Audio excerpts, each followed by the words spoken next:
श्वास श्वास पर कृष्ण भजी, वृथा श्वास जन खोई। ना जाने इस श्वास को आवल होई न होई। एक सांस जो हम ले रहे हैं, छोड़ रहे हैं, फिर लौट करके सांस अंदर आएगी या नहीं आएगी, कोई गारंटी किसी की। ना जाने किस गली में जिंदगी की शाम हो जाए। आप लोगों ने समाचार सुना होगा, आज बड़े कष्ट की बात है। अजीत पवार, शरद पवार के पुत्र परम धाम, क्या अनुमान था, कितने विचार थे, ये करेंगे, ये पार्टी में रहें, गठबंधन में, दुनिया भर की। हम राजनीति की बात नहीं करते, हम केवल घटना की बात करते हैं कि क्या था उनके पास। एक मिनट बाद जिंदगी, शरद पवार की आत्मा से पूछिए कि कितना कष्ट उसको होगा।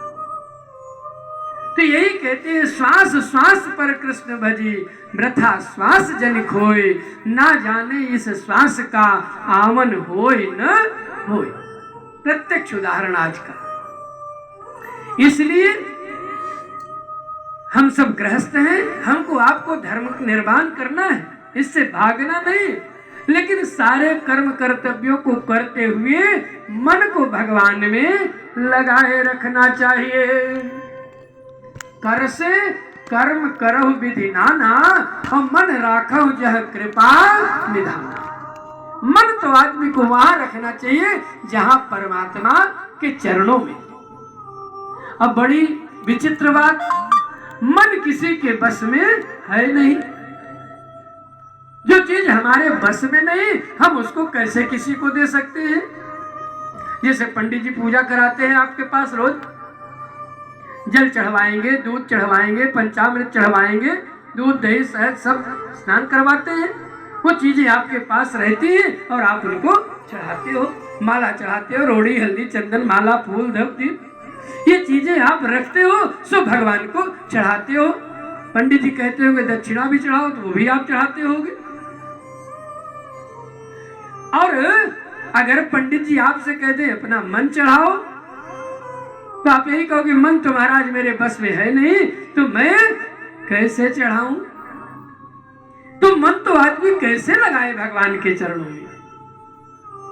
इसलिए परीक्षित कहते हैं कि महाराज मन चरणों में लगे कैसे, ये तो बताओ गुरुजी, कि मन गोविंद के चरणों में लगे कैसे। तो मन को जीतने का उपाय बताते हैं।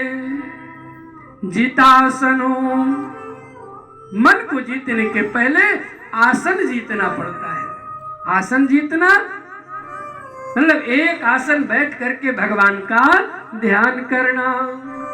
सबसे पहली प्रक्रिया जितासनो। जितसंगो, संग का साथ, जैसा होगा संग वैसा बनेगा। इसलिए आदमी को कभी भी दुर्जन लोगों के साथ को नहीं करना चाहिए। जितासनो, जितसंगो, जितश्वासो, प्राणायाम चढ़ा करके आराम से सांस को रोकना चाहिए। जितासनो, जितसंगो, जितासनो, जितेंद्रिय, व्यक्ति को जितेंद्रिय होना चाहिए।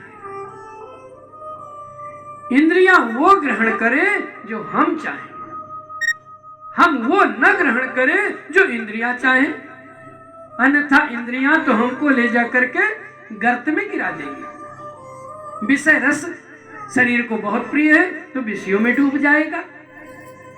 नेत्रों को विचित्र स्वरूप देखने का, अरे आंखों को देखना तो भगवान को दिखाओ। कानों को सुनाना है तो फूहड़ गीत क्यों, भगवान के भजन सुनाओ। जिह्वा से गंदे गीत क्यों गाएं, गाना है तो भगवान के चरित्र गाएं, भगवान के भजन कीर्तनों को गाएं। तो ऐसा करने से मन पे आदमी का नियंत्रण होगा। हम लोग प्रातः काल उठते हैं ना, तो उसमें उठने के पहले से नियम बना हुआ है कि नीचे पैर बाद में रखना, पहले क्या करना है। बिस्तर पे बैठ जाइए, परमात्मा का ध्यान करिए, अपने हथेली को अपने सामने लीजिए और उसमें याद करिए कि हमारे हथेली में अग्रभाग में लक्ष्मी रहती है। कराग्रे वसते लक्ष्मी, कर मध्य तु सरस्वती, करमूले ब्रह्मा स्थिते, प्रभाते कर दर्शनम। प्रातः काल ऐसा ध्यान करते हुए अपनी हथेली का हर व्यक्ति को ध्यान करते हुए देखना चाहिए। और हम लोग क्या करते हैं बहुधा बहुत घरों में, प्रभाते कप दर्शनम, पहले चाय मिल जाए बेड में पड़े पड़े तो बड़ी अच्छी बात, ये ठीक नहीं। अब जो लोग पीते वही हंस रहे। ठीक, आप सब तो बहुत अच्छे हो, ये पड़ोसियों का काम जो नहीं आई। सीताराम। तो प्रभाते कर दर्शनम, प्रातः काल अपने कर का दर्शन करना चाहिए और पृथ्वी मैया पे पैर रखने के पहले उनको प्रणाम करना चाहिए। समुद्र वसने, समुद्र ही जिनका वसन है, भगवान नारायण जिनके स्वामी हैं, ऐसा ध्यान करते करते मैया पृथ्वी को प्रणाम करे कि मैया मैं कर्म करने के लिए लाचार हूँ, मजबूर हूँ, इसलिए आपके ऊपर पैर मुझको रखना है। ऐसा प्रणाम करके धरती माता को तब आदमी को पैर रखना चाहिए। अब स्वयं पता करें कि कितने लोगों को यह बात मालूम है और कितने को, अगर नहीं मालूम है तो गलती पूर्वजों की है, माता पिता की, जो उन्होंने हमको संस्कार नहीं दिया।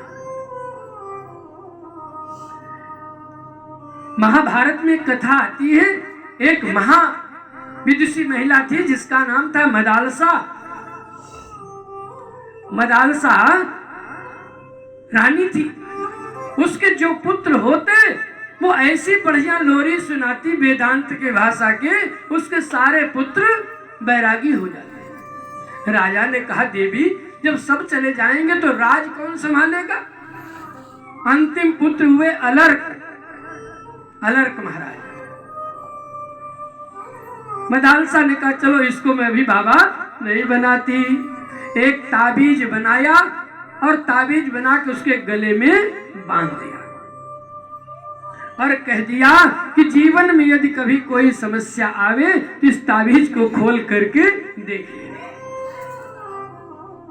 उस ताबीज में केवल यही इतना लिखा था कि दुष्ट जनों का कभी साथ नहीं करना, दुर्जनों का संग नहीं करना। यदि आदमी इतना ही मान ले तो उससे कभी गड़बड़ी नहीं। तो कहने का मतलब हम लोग जितासन बने, जित श्वास हो, जितेंद्रिय हो, संग को जीते और मन को नारायण के चरणों में लगा।